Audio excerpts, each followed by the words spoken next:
میرے محترم دوستو، تکلیفوں کی حالت میں بھی اللہ کی بڑائی کو بیان کیا جائے اور راحتوں کی حالت میں بھی اللہ کی بڑائی کو بیان کیا جائے اور چاروں طرف دعوت کی فضاؤں میں اللہ کی بڑائی کو بیان کیا جائے۔ اگر وہ اپنی مادی طاقتوں سے ہم کو ڈرا رہے ہوں تو ہم اللہ کی طاقت سے پوری دنیا کو ڈرا رہے ہیں، اور ساری مادی طاقتیں مکڑی کا جالا ہے خدا کی طاقت کے مقابلے میں۔ پورے عالم کے اندر ورب فکبر کی ایک فضا گونج رہی ہو اور ہر جگہ اللہ کی بڑائی بولی جا رہی ہو اور لوگ ہمیں تانے بھی مار رہے ہو کہ جس اللہ کو تم اتنا بڑا کہہ رہے ہو اس اللہ نے فلاں جگہ پر تمہاری مدد نہیں کی، فلاں جگہ پر تمہاری مدد نہیں کی، وہ تانے بھی ہم کھاتے چلے جائیں اور اللہ کی بڑائی کو بولتے چلے جائیں۔ حضرت بلال مار کھا کر بھی اللہ کی بڑائی کو بول رہے ہیں اور حضرت سمیہ جان دے رہی ہے اور یہ اپنے عمل سے ثابت کر رہی ہیں کہ میں جان دے سکتی ہوں لیکن میں ایمان نہیں دے سکتی۔ میرے محترم دوستو، جب اس طریقے سے اللہ کی بڑائی کو نامناسب ماحول کے اندر بھی بولتے رہے تو دلوں کے اندر اللہ کی عظمت آ گئی، اور جب دلوں کے اندر اللہ کی بڑائی اتر آتی ہے نا تو اس کا نام ہے ایمان کی طاقت۔ تو پھر اللہ تعالیٰ آنکھوں سے اپنی مدد کو دکھاتا ہے۔ اللہ نے بدر میں لے جا کر آنکھوں سے مدد کو دکھا دیا، فرشتوں کو اترتا ہوا دیکھا اور فرشتوں کے ذریعے اللہ تعالیٰ نے مدد فرمائی، ان کے اندر کی وہ مایا تیار ہو گئی۔ اس لیے میری بات کو یاد رکھنا، اللہ تعالیٰ گناہ کرنے والے کو ڈھیل دیتے ہیں اور پکڑ کی ایک تاریخ مقرر کرتے ہیں۔ میری بات کو یاد رکھنا، جب کوئی غلط کام کوئی آدمی کرے، جب کوئی کسی کی زمین دباوے، جب کوئی کسی پر ظلم کرے اور فوری اگر اللہ کی پکڑ نہ ہو تو آدمی دھوکے میں نہ پڑے، نہ معلوم پکڑ کی کون سی تاریخ مقرر ہے، جب وہ تاریخ آ جائے گی تو پھر آدمی بچ نہیں سکے گا۔ ہاں، ایک میں امید کی چیز بتا دوں، کتنے ہی غلط کام ہوئے لیکن پکڑ کی تاریخ سے پہلے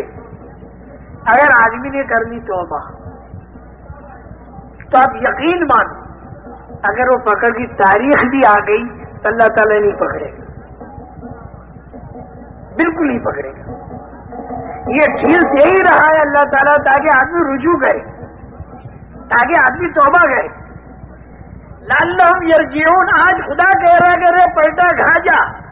اور جب آدمی پلٹا کھاتا ہے اور اللہ کی طرف توبہ کرتا ہے، رجوع کرتا ہے،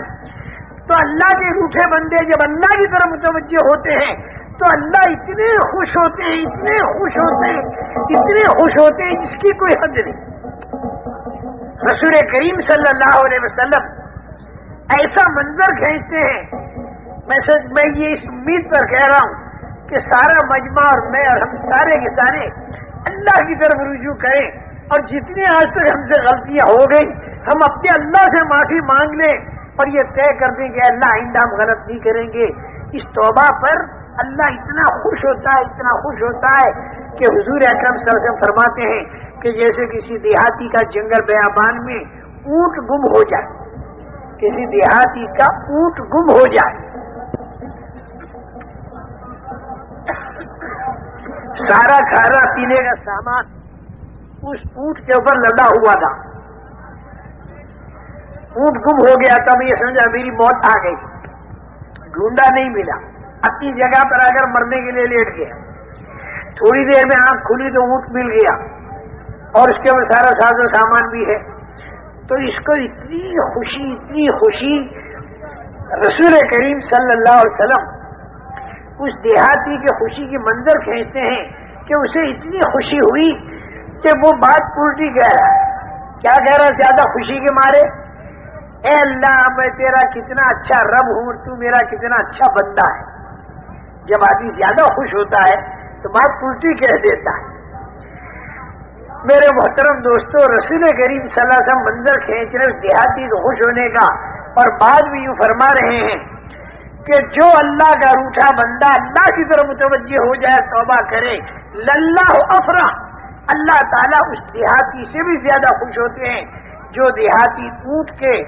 ملنے پر خوش ہوتا ہے اس سے زیادہ اللہ اپنے اس بندے سے خوش ہوتے ہیں جو روٹھا بندہ اللہ کی طرف متوجہ ہو جائے اور جو اللہ کی طرف توبہ کرے. اور میں ایک بات اور سمجھا دوں کہ جو بندے اللہ کے روٹھے بندوں کو اللہ سے ملاویں تو وہ بندے اللہ کے کتنے محبوب بنے گے. ملکوں میں جا جا کر، قوموں میں جا جا کر،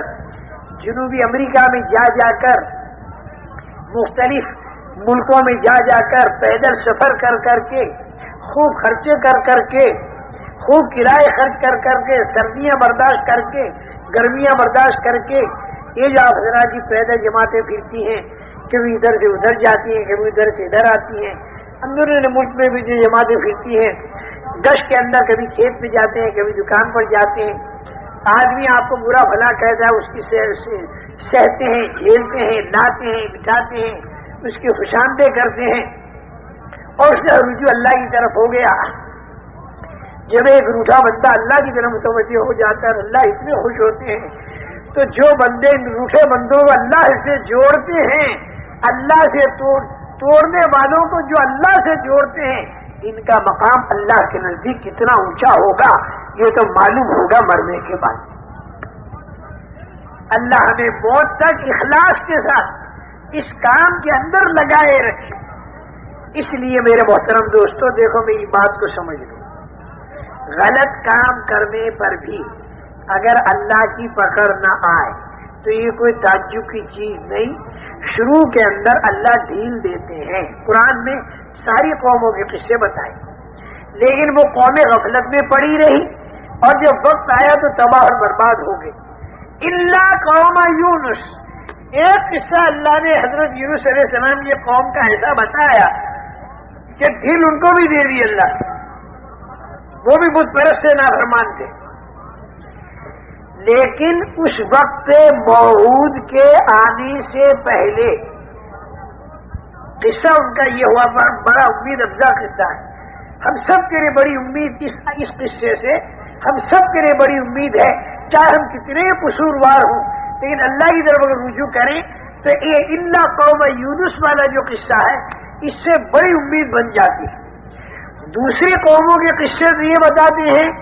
کہ ڈھیل میں غفلت بڑی، اللہ کی پکڑ آئی، اللہ کا عذاب آیا. فَإِذَا جَاءَ أَجَلُهُمْ لَا يَسْتَأْخِرُونَ سَاعَةً وَلَا يَسْتَقْدِمُونَ. لیکن یونس علیہ السلام کی قوم کے قصے نے یہ امید بندھا دی کہ اگر اس پکڑ کے آنے سے پہلے آدمی نے اپنا رخ موڑ لیا اور اللہ کی طرف متوجہ ہو گیا تو پھر میری بات کو یاد رکھو کہ اگر وہ تاریخ آگے گئی اللہ پکڑ نہیں کرے.